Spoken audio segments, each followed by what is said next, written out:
Assalamualaikum warahmatullahi wabarakatuh. Perkenalkan, nama saya Alisa Nazma dari kelas 11 IPS 4. Saya adalah perwakilan dari kelompok 5 untuk mempresentasikan dalam pelajaran geografi.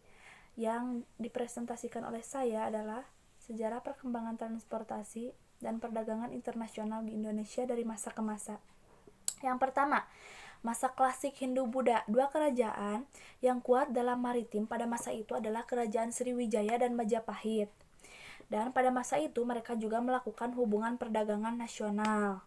Nah, masa yang kedua dalam masa kolonialisme abad ke-18, negara barat saat itu memiliki armada niaga dan militer yang lebih kuat dari Indonesia dan peralatannya yang sangat bagus dan modern. Nah, banyak kerajaan melemah pada masa itu karena dipaksa untuk menjadi kekuatan imperium di pedalaman. Masa yang ketiga adalah masa Orde Lama pada tahun 1945 sampai 1965. Pada tanggal 13 Desember 1957 ada deklarasi Juanda Kekuatan Maritim Indonesia kembali pada masa itu. Nah, pulau-pulau dan wilayah perairan Indonesia menjadi bagian NKRI dan deklarasi ini diperkuat dengan Undang-Undang Nomor 4 Tahun 1960 tentang Perairan Indonesia. Pada masa keempat, masa Orde Baru pada tahun 1966 sampai 1998 mengalami kemunduran karena program-program Orde Baru mengutamakan pembangunan darat. Nah, pada tahun 1982, Indonesia menyepakati United Nations Competition on the Law of the Sea, atau bisa disebut juga UNCLOS, dalam koperasi yang diadakan PBB. Pada masa yang kelima, masa reformasi sekarang, deklarasi yang pertama adalah deklarasi Bunaken yang diwujudkan oleh B.J. Habibie, dan kedua adalah deklarasi Departemen Eksplorasi Laut dari Abdurrahman Wahid. Yang ketiga, dikeluarkan Seruan Sunda Kelapa oleh Megawati. Yang keempat, War Ocean Conference oleh Susilo Bambang Yudhoyono atau SBY. Dan yang kelima, Pembangunan Maritim oleh Jokowi. Nah, saya sudah membacakan dari masa ke masa perkembangan Orde Baru, perdagangan, dan transportasi Indonesia.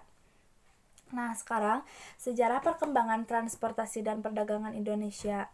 Indonesia adalah negara maritim. Penyebabnya karena memiliki 4 choke point yang berada di Selat Malaka, Selat Sunda, Selat Lombok, dan Selat Ombay sampai Wetar. Berbagai jalur transportasi dan perdagangan internasional di Indonesia ada 5, yaitu alur laut Kepulauan Indonesia ALKI adalah alur yang ditetapkan sebagai alur untuk pelaksanaan hak lintas alur laut kepulauan berdasarkan konvensi hukum laut internasional. Terdapat ALKI 1 yaitu Selat Sunda, ALKI 2 yaitu Selat Lombok, dan ALKI 3 yaitu Selat Ombay sampai Wetar.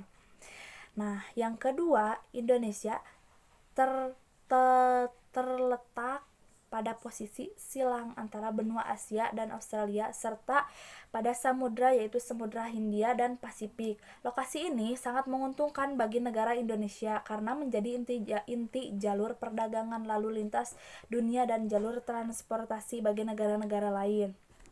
Yang ketiga, jalur laut adalah jalur yang paling efisien untuk mengangkat barang dalam jumlah besar.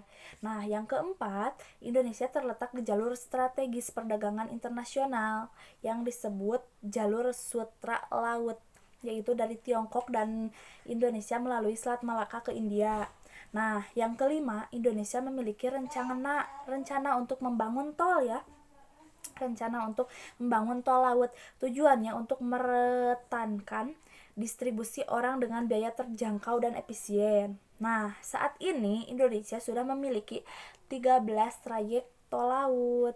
Nah, yang 11 berada di kawasan timur Indonesia dan 2 trayek sisanya tol laut itu berada di kawasan barat Indonesia.